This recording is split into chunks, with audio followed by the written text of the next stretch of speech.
Hi, నా పేరు కళ. కొన్నిసార్లు నేను భలే తీట పురుగులా బిహేవ్ చేస్తాను.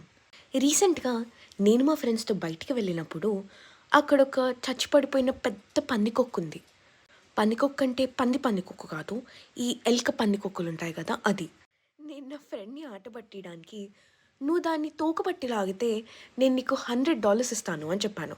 తనేమో, "నువ్వు దాన్ని నోట్లో ఏలిపెడితే నేను నీకు $150 ఇస్తా" అన్నాడు. అలా ఇద్దరం ఒకళ్ళనొకళ్ళు ఛాలెంజ్ చేసుకుంటున్నాం. అప్పుడే పక్క నుంచి ఒక ఆయనొచ్చి సీరియస్‌గా మా వైపు చూసారు. "ఏం చేస్తున్నారు?" అని అడిగారు. నేనున్న చోటు ఉండకుండా తీట పురుగు, "ఏం లేదండి. మేము దాన్ని పాతిపెడుతున్నాము" అని జెప్పాను. ఆయనేమో, "పదండి నేను కూడా హెల్ప్ చేస్తాను" అంటారు. "లేదండి బాబు మీరెళ్ళండి మేము పాతిపెడతామంటే" ఫైనల్లీ ఎప్పటికో ఎళ్లారు. ఎళ్ళినాయన ఎళ్ళకుండా కొంచెం దూరం ఎళ్లి ఓ ఇటుకెత్తుకొనొచ్చారు. వాయమ్మో! ఇదెక్కడ దొరికింది సంతరా బాబు అనుకుని ఆయనని పంపించేసి దాన్నక్కడే పాతిపెట్టేసి జంప్